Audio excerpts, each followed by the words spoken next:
got so much motherfucking design on right now.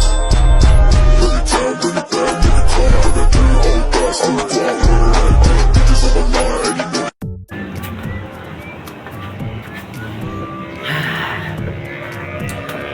Halo semua, kembali lagi bersama aku Abdurrahman Jafar, atau ya kalian bisa menyebut aku dengan sebutan Jafar, di mata kuliah Public Speaking.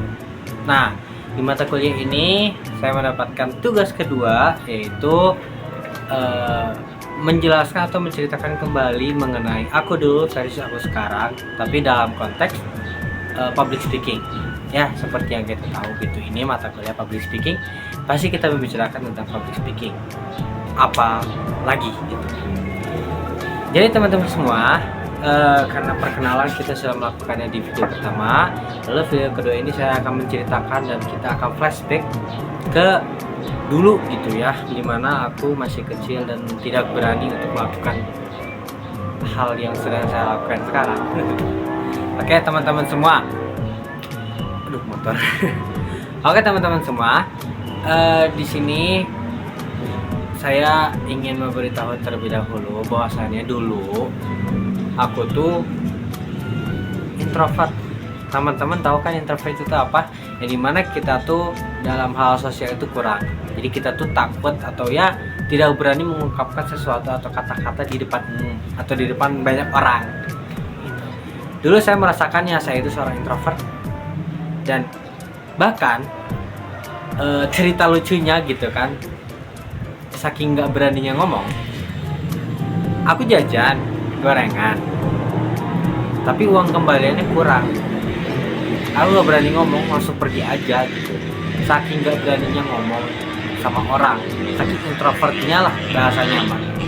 Nah, di sini saya akan menceritakan bagaimana saya bisa seberani sekarang, bagaimana aku bisa berani ngomong di depan umum ya, yang dimana hal itu menurut sebagian orang merupakan hal sepele, dan menurut sebagian orang hal itu sangat sulit. Dan saya merasakan kedua hal tersebut, dimana menurut saya ini hal yang sepele, dan menurut saya hal ini sulit. Jadi awal mula ketika aku berani ngomong di depan itu pas SMP. Dulu kan SMP saya pesantren, dan dimana di pesantren itu tuh saya pesantrennya punya program dimana dalam 1 bulan kita memiliki jadwal untuk melakukan ceramah, bukan ceramah atau kayak public speaking gini. Jadi kita menyiapkan materi selama 1 bulan, lalu kita menyampaikannya di depan teman-teman kita semua, satu pesantren gitu.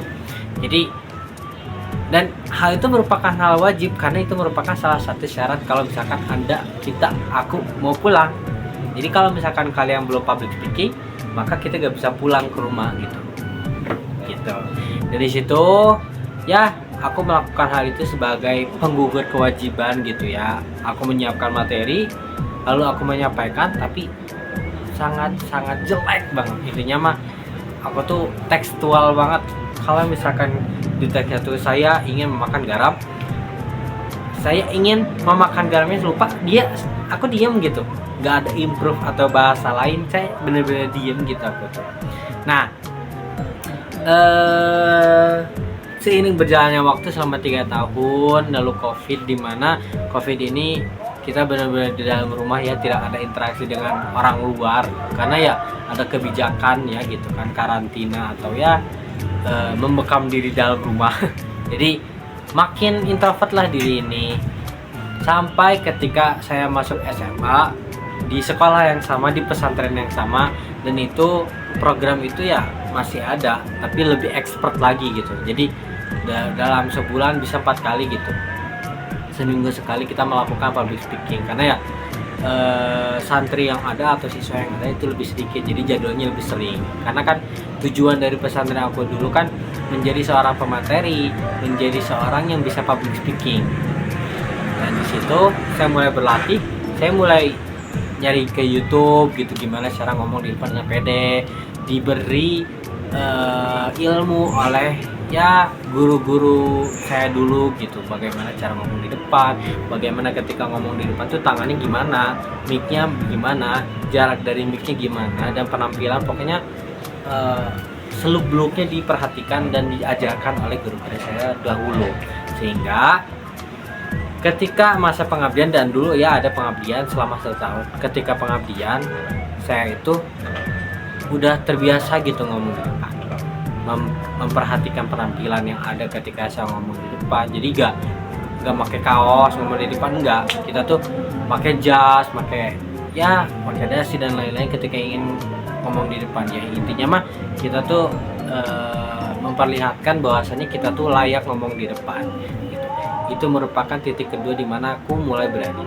Dan lalu yang ketiga, saya ditunjuk menjadi Master of Ceremony di pesantren tersebut, karena saya merupakan kalau bisa dibilang organisasi pesantren itu, dan saya berada di staf Kominfo.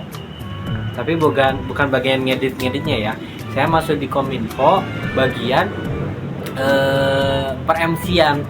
Jadi ketika ada satu acara yang nge-MC-in tuh aku sama teman aku gitu. Jadi itulah titik dimana kita berani bicara di depan, kita mempelajari ilmu otodidak, kita nyari ke YouTube, nyari ke AI bagaimana cara ngomong, bagaimana cara membuat teks dan lain-lain. Oke, mungkin disitulah salah satu ketertarikan saya untuk masuk ke promosi kesehatan ini. Ya, salah satu tujuannya yaitu ingin memperdalam ilmu tentang public speaking ini, dan akhirnya mata kuliah yang saya tunggu-tunggu yaitu public speaking ini saya alami sekarang. Begitu. Dan kalau misalkan berbicara tentang pentingnya public speaking, sudah saya jelaskan di video kemarin, tapi intinya public speaking merupakan ilmu yang benar-benar harus kita miliki dari setiap individu. Karena ya dari setiap pengalaman yang sudah kita alami, walaupun orang itu introvert kayak aku dulu, kalau misalkan orang yang ekstrovert, apalagi ekstrovert ya, harus memiliki setidaknya dasar-dasar ilmu public speaking gitu. Ya walaupun misalkan dari beberapa jurusan di kuliah atau kampus yang lain tidak mempelajari tentang public speaking, tapi setidaknya kita bisa mempelajarinya secara otodidak. Walaupun misalkan anak IT kan kita mah belajarnya di komputer di belakang gitu. Tapi kan ada di mana mereka tuh mempresentasikan apa yang telah mereka buat, dan itu merupakan ilmu dari public speaking ini. Mungkin takut videonya kepanjangan ya, jadi dicukupkan dari Jafar sendiri, dari aku. Semoga video ini bisa bermanfaat gitu. Pengalaman yang aku miliki ini bisa bermanfaat kepada teman-teman semua nih yang ada di sini. Dan teman-teman semua bisa belajar public speaking dari kecil, yang awalnya introvert. Semoga aku bisa memotivasi gitu dengan pengalaman hidup aku ini. Mungkin dari saya cukup sekian. Semoga kalian suka dengan video ini. Kalau misalkan kalian suka, like, comment, dan subscribe. See you in the next video. Bye bye. Motherfucking design all right now. Every time, nigga, come, I got 3 whole thoughts.